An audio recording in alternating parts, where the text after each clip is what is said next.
Hello. As a YouTuber, or aspiring YouTuber if you like, I promised myself that this year I would attempt to go to more conventions and events.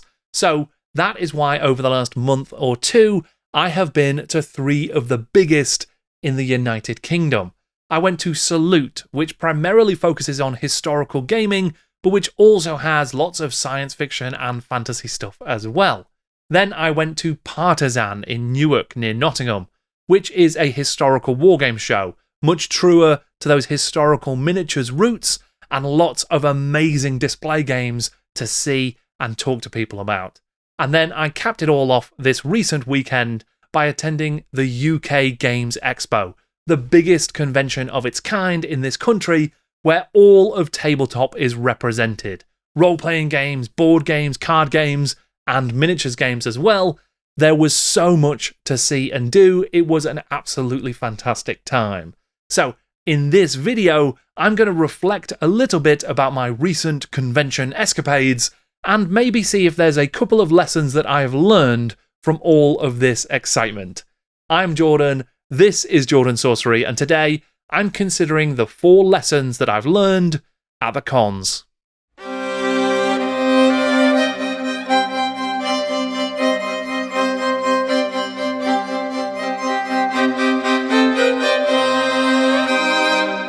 Truth be told, I wasn't sure that I was actually going to make this video. At the conventions, I didn't take many photographs at all, and the ones that I did take are pretty close-in shots of games that I was playing or things that I thought looked awesome.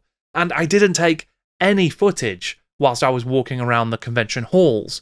I guess it speaks to just how involved and excited and just immersive the experience was that I didn't stop to think, okay, I'm a YouTuber, I need to get some YouTube footage, but it also means that it's harder to make a visual sort of story of that adventure because you've just got me telling you about it and there's not really an awful lot of visual stimuli. So if you can bear with me, we're going to go through this. Maybe I will throw up 1 or 2 of those awkward blurry photos, but it's really going to be me and you and talking about the awesome stuff that I saw and the lessons that I learned. And then the other thing that gave me pause about making this video was that I bumped into a lot of awesome content creators whilst I was at the conventions. So whether that was Bill making stuff or Theo Kane from Slimehouse, Mira Manga and Arbiter Ian and loads of other amazing people, I'm pretty confident that they and many others who attended will also be making their own reflections and videos about the event.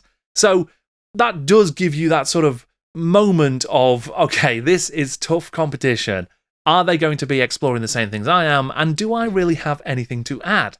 But I guess what I think I should be talking about is my experience. So I went to these 3 conventions, Salute, Partizan, and the UK Games Expo, for my first time this year.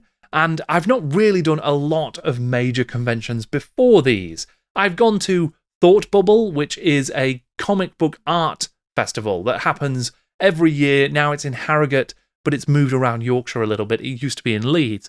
That is fantastic, and I've got some amazing original sketches that I hope I will share one day here on the channel or somewhere else.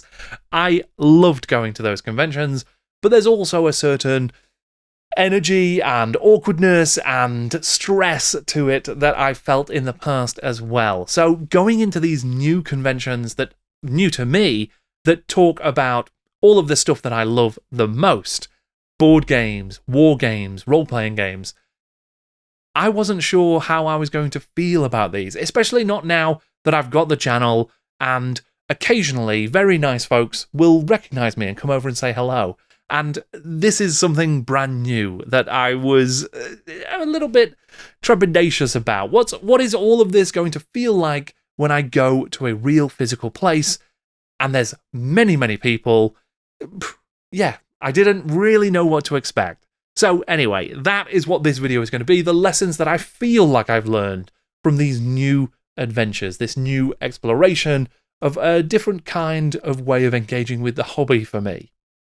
So, we're going to do this in a very simple list of 4, because there's no law that these things have to come in 5s and 10s, starting with number 1.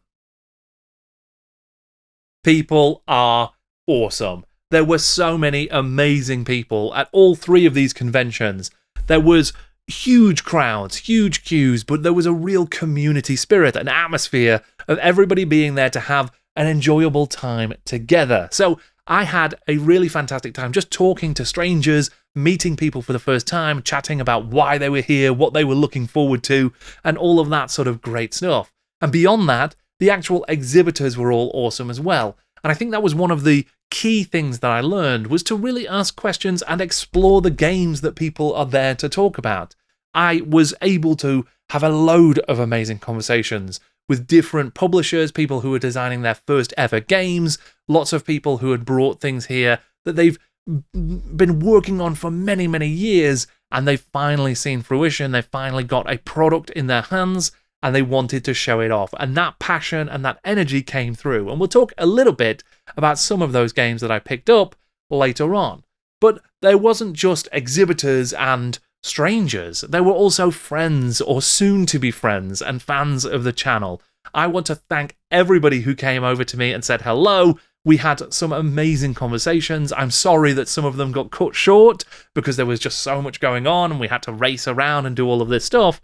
But the people that I was able to chat to, it was just really great to hear the different stories of what brought people to the conventions, what they were there to see, what their most exciting and favourite part of those events were, and where they were going next. Gave me so many good ideas, so many great recommendations. So that was really amazing. Plus, I've already mentioned that there were a few other creators and some famous game designers who I was very shy about talking to, but I really loved. It was just great to have conversations with the likes of Gav Thorpe about the game that he's working on. He even demoed it for me, Zeo Genesis, a really fun mech game that was, it was just a joy to chat with someone who loves the work that they do, and they're there to talk about it. And it's just, yeah, it was great fun. So seeing all of these people having so much fun and just talking and exploring all of this cool stuff that we all really enjoy, that filled me with loads of joy myself. So I think that that is a huge part of the sort of lesson I've learned, is that it's great to talk, and getting as many of those conversations in and talking to as many of those people as possible is something I definitely want to do and keep doing at future conventions and future events. Maybe even putting in time in the diary, because it was such a busy diary, but trying to get those moments to meet up with supporters and fans and friends so that it's there and you know you're going to be able to have those times to chat and to cool down and just have fun talking about the games that you're going to play and all of the stuff that you've seen. And to that point, planning is also awesome. So as well as thinking about what's going to happen in the future and what kind of things I would put in the diary, I very much have learned from these events that there is a need to plan, and it's best to have an understanding of the logistics, the geography, all of that kind of stuff about how things are going to work on the day, where you can know where you're going to go and know where you want to be around certain times, what kind of vendors are going to be there, where are they going to be, the maps, the geography, all that sort of stuff. But don't plan it too tightly. I did both somehow at my UK Games Expo adventure. Some days and some periods I had nothing at all planned. It was super flexible and that was great, but it also meant that there were times when I was a bit sort of adrift at sea because there's so much stuff. You could just wander forever if you don't have a sort of aim. I'm making my way to this particular place and I need to be there by a certain time, and that's going to structure my journey on the way. Whereas I just sort of ended up with an hour here or a couple of hours there where I could do anything and go anywhere because I didn't have anything planned for a while. That was almost too much freedom with so much stuff happening. On the flip side, there were periods when I'd blocked things super tight. I needed to meet certain people and be in certain places and see certain things. That was perhaps a bit overkill. I'd put too many things in the diary and I'd not given myself enough time to breathe, both during some of those meetings and some of those opportunities, and also between them. I think that is a thing that I've definitely learned, is that you've got a set timeline of a couple of days. In the case of Partizan and Salute, they are just one-day events. UK Games Expo, you've got 3 days there and a press preview on the Thursday as well, which I was lucky enough to attend, which was amazing, and I'll talk about that in a minute. That gives a lot more time to breathe and to have sort of experiences and take a bit more time to just enjoy some stuff, as opposed to flying around at top speed like I was at certain points in the days, because I knew I needed to tick a load of stuff off of my self-imposed list. So I think for the future, I'm going to plan those highlights, those key points, but I'm not going to be too specific on everything, and I'm also going to give myself unstructured time to sort of enjoy it between those key moments. One of the things that I learned that I hadn't really anticipated going in was that sort of odd sense of FOMO that I was getting by looking at the demos of games. So in order to have a demo, you're going to have to sit down in the same place for half an hour or longer. That meant that you can't be out and about, you can't be wandering the halls, you can't be seeing all of the cool stuff that's happening, and there is cool stuff happening everywhere all the time. So I was a bit reluctant to sit down and play any games, and I kind of had to force myself a little bit to say, no, you know what? I'm here for this. It's not just about the wandering around. It's not just about the shopping. It's about getting to know a game and finding out whether I like it and whether I want to spend more time with it in the future. So I did only get 2 demos in. That first one of Zeo Genesis with Gav Thorpe, which I just couldn't turn down because it was Gav and it was awesome. And then the other one was a game that I've been super excited about. It is called The Rivers of Gold, and it's set in the Legends of the Five Rings. That universe means a lot to me. I'm a big fan of it, and this is the first board game that's come out for it in quite some time, and it is essentially just a trading game. You all play as merchants going along the River of Gold, which is a main trading sort of route within Rokugan, which is the setting for Legend of the Five Rings, and you are building these different buildings that will allow you to get different resources, and then you're trying to deliver those resources to different customers along the route. It was really gentle, really quick. There's actually quite a bit of complex strategy built into it. Kind of reminded me of Lords of Waterdeep, which is a game that I really love. I'm told it's kind of similar to Great Western Trail, which is a game I've not played, but with this Rokugan Legend of the Five Rings theming. It is a beautiful game, and I really, really enjoyed it, so I'm definitely going to be playing more of it. And that demo was something that I'd sort of thought I might try and get in. I'd kind of put it on my maybe list, but when I saw it was there, I was so keen to play it, and I'm glad I did.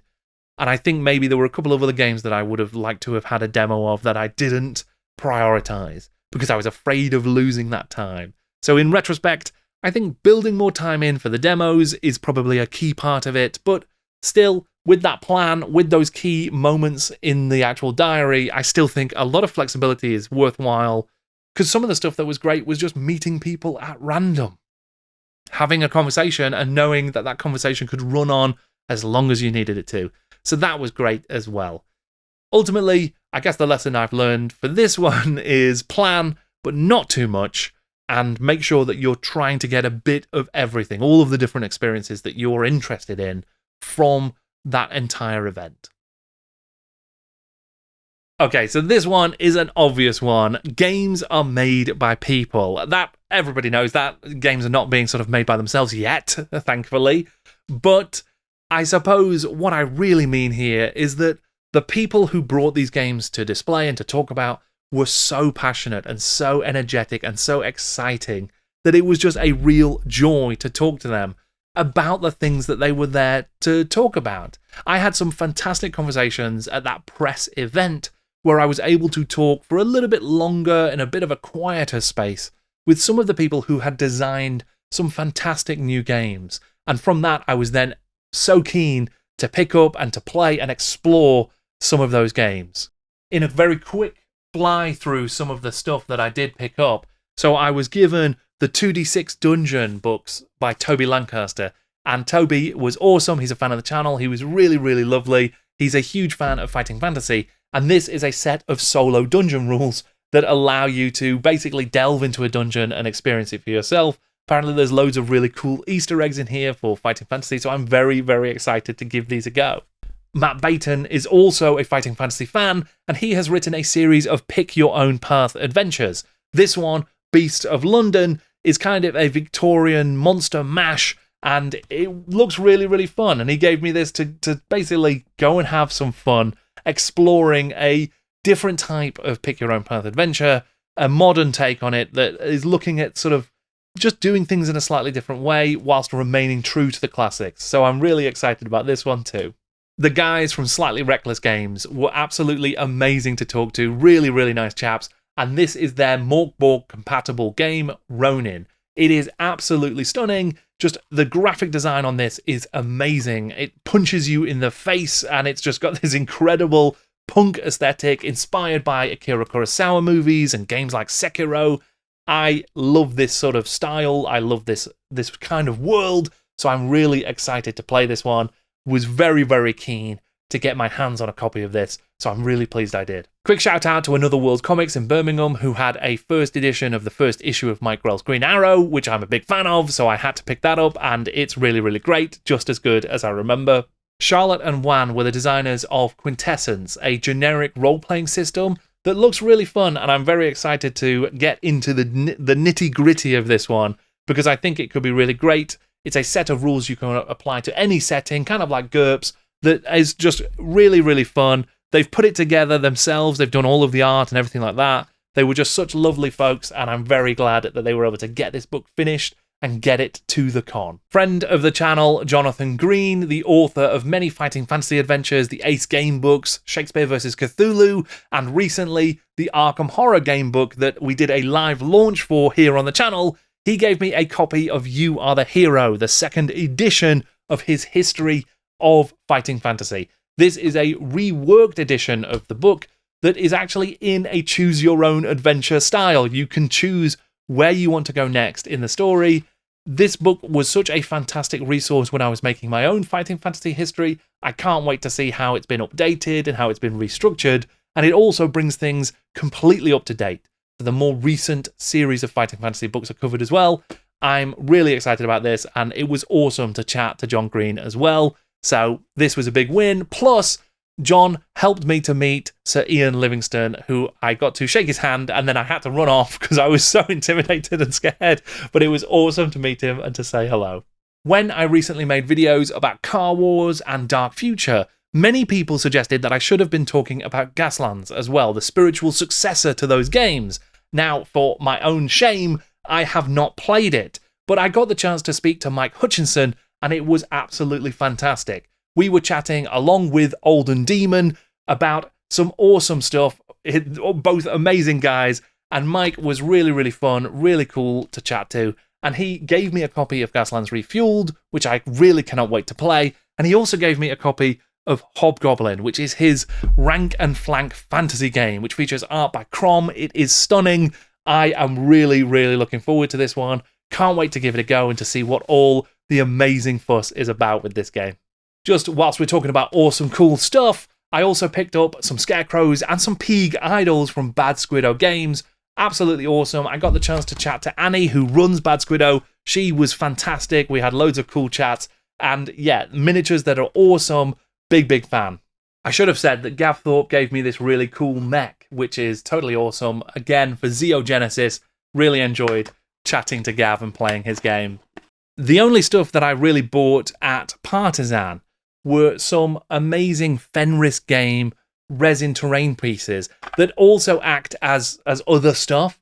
So there is this really cool ruined building, which is also a dice tray.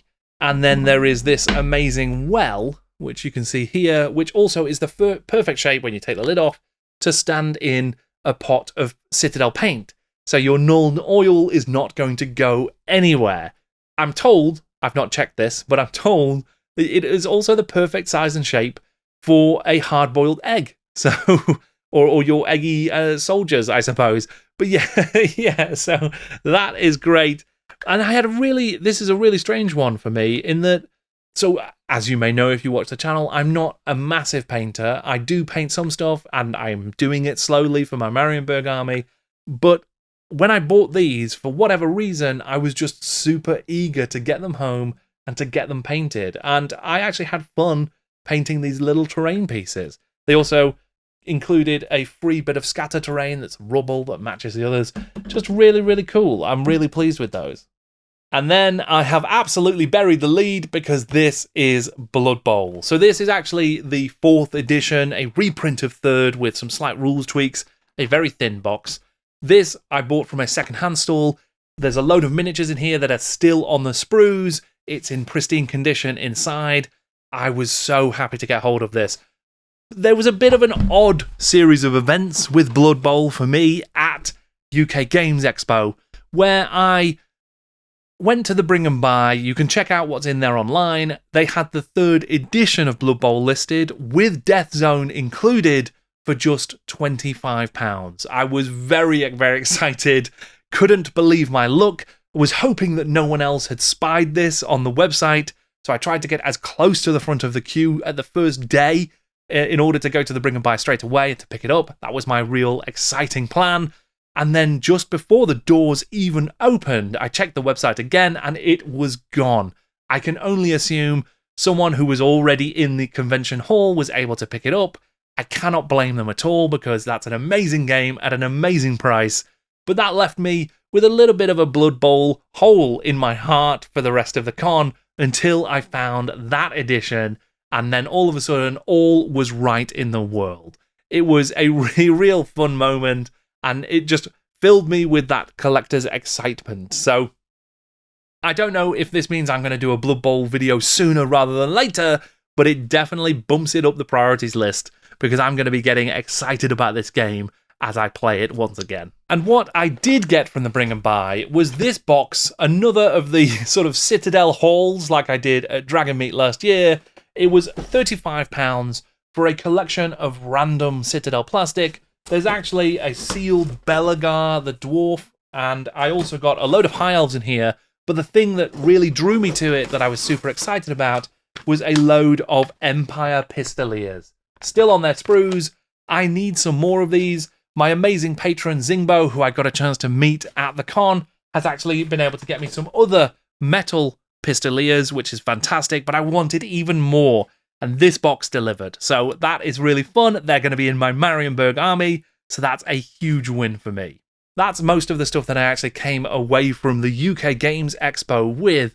But it was just fantastic to chat to the people who had brought all of these games. Some of the games that were not available to buy just yet. But it was cool to just be able to see what people were developing, the kind of processes that they were taking, why they were enthusiastic and excited about it. I did pick up a game called Koriko, which is a Studio Ghibli-inspired tale of a witch who has got to move to a new town, and it's a journaling game. So you'll get to work out for that first year. It's very much Kiki's delivery service. I got that from my partner because she absolutely loves that kind of stuff. And as soon as I gave it to her, she took it away and started scribbling. So I don't have it in front of me to show you, but it's really beautiful. There were loads of other folks that I chatted to. I got the chance to meet Duncan Rhodes again and sort of talk to him and see what the amazing stuff that they were doing. They had loads of cool announcements. There were loads and loads of amazing events, amazing people. I just really enjoyed it. The UK Games Expo in particular was awesome for that kind of stuff. That's not to say that Partizan, where I got to meet a load of old school Games Workshop legends, I'm hopefully going to be having some new interviews on the channel relatively soon that I'm really, really excited about. That was really cool. Just talking to people who have a real history in hobby gaming, historical gaming, Games Workshop games, and just exploring what they love about the hobbies and having these really lovely chats. So that was fantastic as well. Salute was also great for that. I think that for me, the UK Games Expo, because of the scale of it and because of the breadth of what it's covering, just elevated things to a completely another level. It's not fair to compare those things at all, but my collective learning from all of that is that talking to those folks who have created these games and play these games was a hugely important aspect of it for me. That really brought everything to life for me. So that is what I'm going to be trying to do whenever I go to future conventions, because it was awesome. Okay, and number 4 is the post-con wind down. So I felt this a little bit with Salute, which was a really exciting expedition down to London for me. and it was a really fun day, lots of great conversations and seeing really cool stuff. I didn't get quite so much of a come down from that or from Partizan, which again was just a one-day event. Amazing though they were, UK Games Expo is like a festival of games. There is so much going on when you arrive. You get to walk in and there's Vikings and there's all sorts of stuff. Huge shout out to the Starbucks that was at the entrance to the main halls, because those people were working non-stop the whole time and they were super efficient. I was so impressed by how well they did that. But yeah, it is just non-stop. The whole event is non-stop. There's stuff happening all the time. There's loads of people there to talk to. There's loads of stuff to see. And then you come home and whew, you know, the energy level drops, because now you don't have to be somewhere. You don't have to get to a seminar or an event. You don't have to race down this hall in order to get to that next stall and talk to that next person in a certain amount of time. So you can then chill out for a moment. And I think what I hadn't anticipated is quite how significant that sort of energy shift is. If you're lucky enough not to get a cold or a cough or anything else, then you're still going to see an energy drop when you get home and when you sort of settle back into your routine, because you've essentially been at this amazing festival and all of a sudden you're back in work on the Monday morning. I think the lesson I will learn for that in the future is to plan and structure my following weeks, my time back around going to the conventions, what I was able to do there, just how exhausting, physically exhausting it is, just walking around and doing all of this stuff. Making a plan to be able to chill out a little bit when you get back. Don't make yourself have to make a video or get into the office or whatever else your job might be immediately after a convention, because it is tiring and your mind is just racing with all of the possibilities and all of the cool stuff you've seen and all the games you want to play. The last thing you want to do is just go straight back into the working day. So yeah, build in that extra buffer day, I guess, will be my lesson to learn, so that I can take a little bit of time to readjust. I know everybody else probably knows this. For me, this is a lesson to learn. So there you go. No visuals, very little information, but those are the lessons that I learned from my adventures at a couple of gaming cons in the UK. I am planning to go to as many of these again next year as I can. UK Games Expo, for sure. It was so much fun. That will definitely be on my list, because it was just really, really good fun. And now with these lessons that I've learned and I catalogued, I will know how to do them a little bit better. But of course, there's no right or wrong way. These are just my reflections on my experience. I can guarantee pretty much that everybody will have had a very different experience for their cons.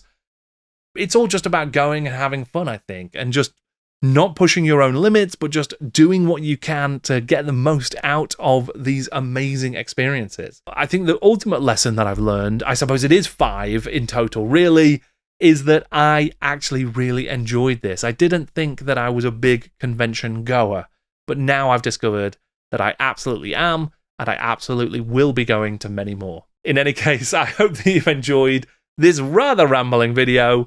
Thank you very much for watching. I'm Jordan, and this is Jordan Sorcery.